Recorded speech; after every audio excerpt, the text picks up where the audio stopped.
লুৎফুজ্জামান বাবর এখন থেকে ১৭ বছর আগে যখন কারাগারে যান, টগবগে যুবক ছিলেন, তাকে মিথ্যা অভিযোগে অন্যায়ভাবে রাজনৈতিক প্রতিহিংসার বশবর্তী হয়ে কারাগারে আবদ্ধ রাখা হয়েছে। প্রায় ৬ বছর তাকে কন্ডেম সেলে রাখা হয়েছে। এই নিপীড়ন, এই অনিশ্চিত জীবন, ২টি মৃত্যুদণ্ড, ২টি মামলায়, একটি মামলায় যাবজ্জীবন, এই দুশ্চিন্তা, এই মিথ্যা অভিযোগে অভিযুক্ত হওয়ার কারণে যে ক্ষোভ, বেদনা, এটা তাকে প্রায় বৃদ্ধ করে ফেলেছে। আমরা আল্লাহর কাছে শুকর করি যে মহামান্য আদালত তার বিরুদ্ধে কোনো অভিযোগ প্রমাণিত না হয় তাকে এই সব মামলা থেকে মুক্তি দিয়েছেন। গত ১৬ বছর ধরে অবিরাম লড়াই করেছে বিএনপি স্বৈরাচারী শাসকের বিরুদ্ধে। এর ধারাবাহিকতায় জুলাই আগস্টে ছাত্র শ্রমিক জনতার গণঅভ্যুত্থানের মধ্য দিয়ে আমরা আমাদের লড়াইয়ের একটা পর্যায় অতিক্রম করেছি। ফ্যাসিবাদী শাসনের পতন হয়েছে, ফ্যাসিবাদের প্রধান পলায়ন করেছে। আমরা এখন আমাদের সে এক দফার যে অন্যতম দফা গণতন্ত্র পুনঃপ্রতিষ্ঠার যে কাজ, সেটা সম্পাদনের জন্য আমরা কাজ করছি। বন্ধুরা আমার, লুৎফুজ্জামান বাবর বিএনপির নিবেদিত নেতা। এত বছর পরে জেল থেকে মুক্তি পেয়ে তিনি দারুণ অসুস্থ।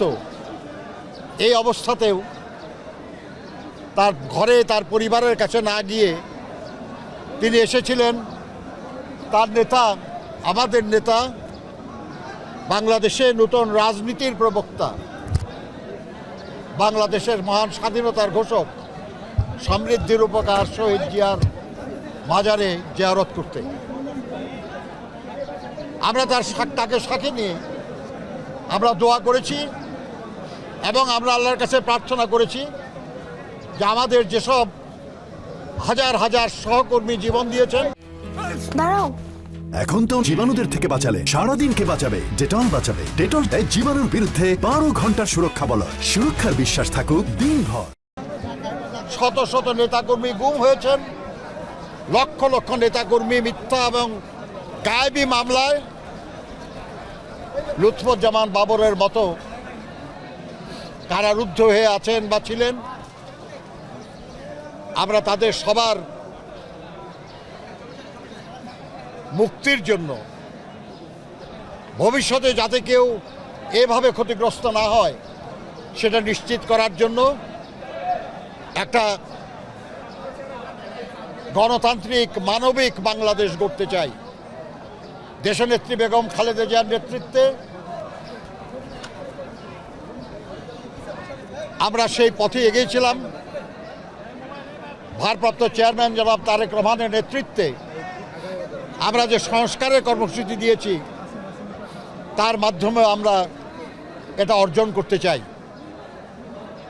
আপনারা জানেন যে ইতিহাস বারবার কিভাবে আমাদের সামনে আসে।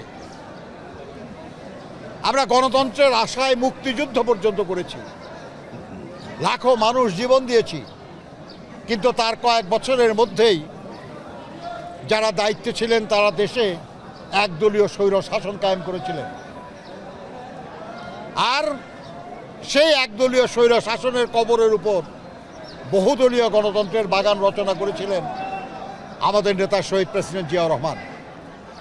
কিন্তু তার কয়েক বছরের মাথায় সামরিক স্বৈর শাসক হোসেন মোহাম্মদ এরশাদ জোর করে ক্ষমতা দখল করে এবং আবার গণতন্ত্রকে হরণ করে।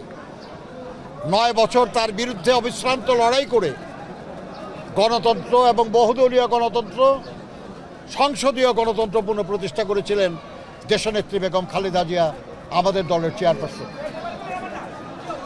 আবার সেই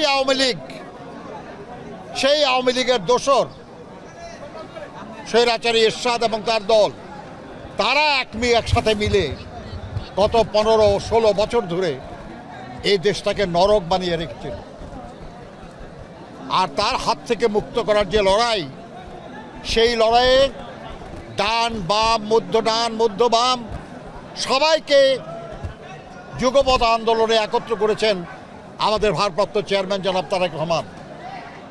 আর আন্দোলনের সেই বেগ আরও বেশি বেগবান হয়েছে জুলাই আগস্টের ছাত্র শ্রমিক গণঅভ্যুত্থানের মধ্য দিয়ে, এবং তার মধ্য দিয়ে আরেকবার আমরা গণতন্ত্র পুনঃপ্রতিষ্ঠার সুযোগ পেয়েছি। আমরা আশা করি লুৎফুজ্জামান বাবর এবং তার মতো আরও যারা আমাদের নেতা কর্মী অন্যায়ভাবে কারারুদ্ধ হয়েছেন, জেল কেটেছেন, জীবন দিয়েছেন, নানাভাবে নিপীড়িত হয়েছেন, তাদের সকলের এই ত্যাগের বিনিময়ে আমরা মহান স্বাধীনতার যে আকাঙ্ক্ষা, সেই গণতন্ত্র, সেই মানবিক মর্যাদা, সেই সাম্য, সেই সবার জন্য উন্নয়ন, এটা আমরা অর্জন করতে সক্ষম হব। আমরা আজকে সেই দোয়া করেছি এবং আমরা আশা করি যে আমরা সেটা অর্জন করতে পারব। স্থানীয় সরকার নির্বাচনে গণতন্ত্র পুনঃপ্রতিষ্ঠা হয় না, গণতন্ত্র পুনঃপ্রতিষ্ঠা হবে সংসদ নির্বাচনের মাধ্যমে। আর এটা একটা সুপারিশ মাত্র। এটা প্রধান উপদেষ্টা বলেছেন যে সব সুপারিশ যেগুলো জমা হবে ওগুলো নিয়ে রাজনৈতিক দল এবং অন্যান্য সংগঠনের সঙ্গে আলোচনা করে সিদ্ধান্ত নেবে। কাজেই শুধুই সুপারিশের উপর মন্তব্য করা তো জরুরি না।